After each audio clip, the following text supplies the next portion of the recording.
Hi, English mariner John Strong. Hi, Anthony Carey, 5th Viscount of Falkland. I would very much like for you to go to Chile and locate the wreck of a Spanish treasure ship for me. Okay.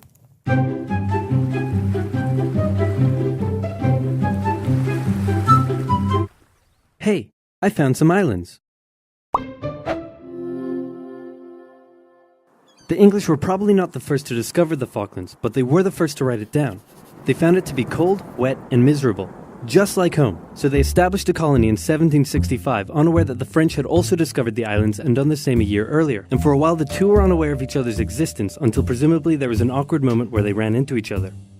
Then the Spanish showed up and told the French that a couple hundred years earlier the Pope drew a line on a map and said all of this belongs to Portugal and all of this belongs to Spain, and that the island was in Spain's territory and they would like the French to hand over their settlement. Now since the two were good friends and Spain was willing to pay in cash money, the French obliged. But since they were still a little bitter about the recent 7 Years' War thing, they made sure to warn the Spanish not to let those dirty English on the other side of the island take over. So Spain went over to the English and explained, "Pope, line on map, Spain's island." And the English said, "Yeah, right, this is our island." But the Spanish had more guns, so they kicked them off anyway.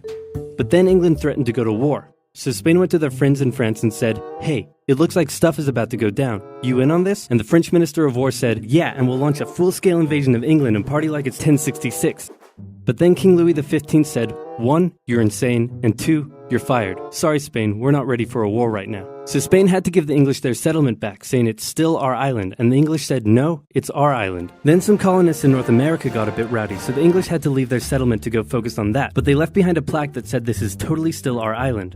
So the island was in Spanish hands, but then a French guy, no, not that one, turned on the Spanish, took over most of the country, and captured King Ferdinand VII. And in response, the Spanish colonies in South America started vying for independence. So Spain had a little bit on its hands and also had to leave the islands.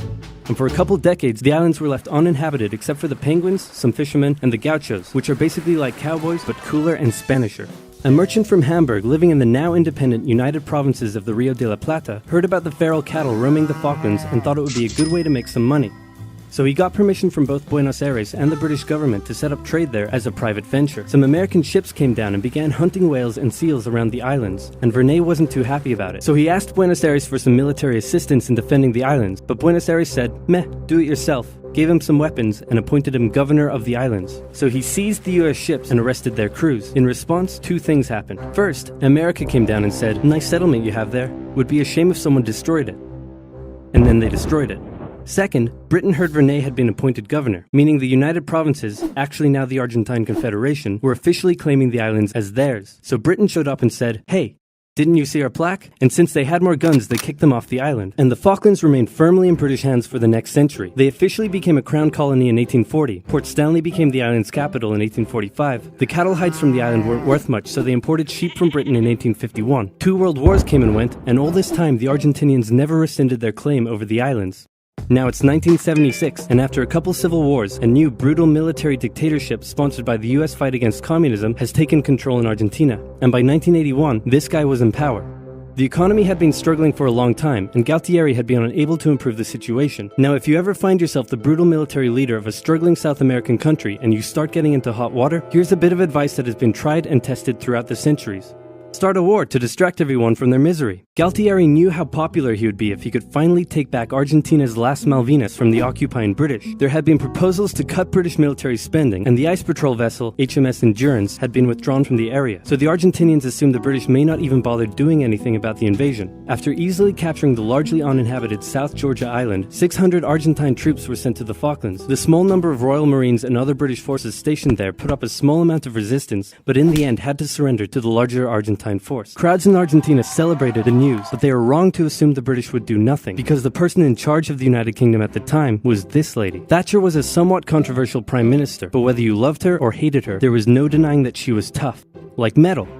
Iron, for example. She immediately declared an exclusion zone around the islands and organized for a task force of over 100 ships to set sail for the Falklands. The United Nations expressed concern at the Argentine invasion. All South American nations apart from Chile backed Argentina. And since the United States had propped up the Argentine dictatorship, Reagan went to Thatcher and said, could you maybe just let them have the islands? And Thatcher said no.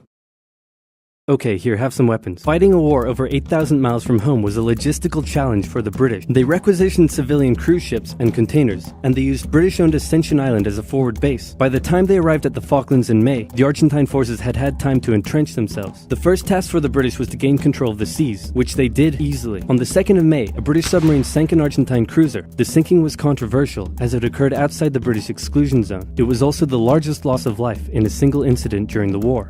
And in response, the Argentine Navy withdrew from the islands.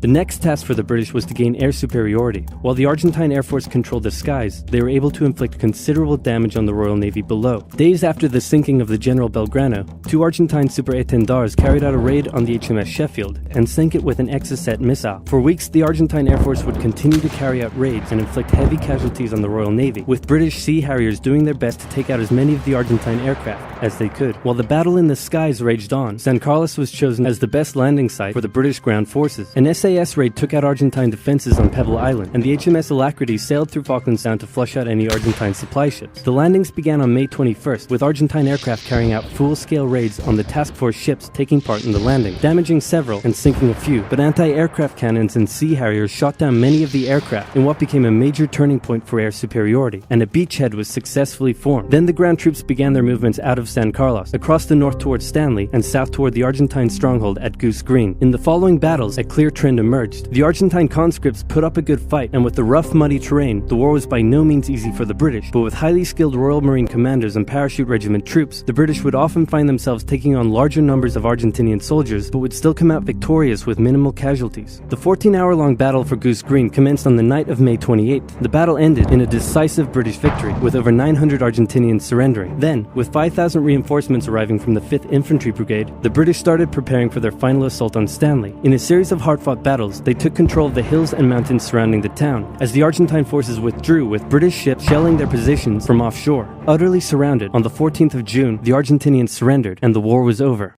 The 2-month-long war claimed hundreds of lives and left the islands strewn with minefields that still pose a problem to this day. Argentina still claims the islands, but in 2013 a referendum was held, and the islanders voted 99.8% in favor of remaining British. Plus, oil was just found near the islands, so the British probably aren't going to give them up anytime soon.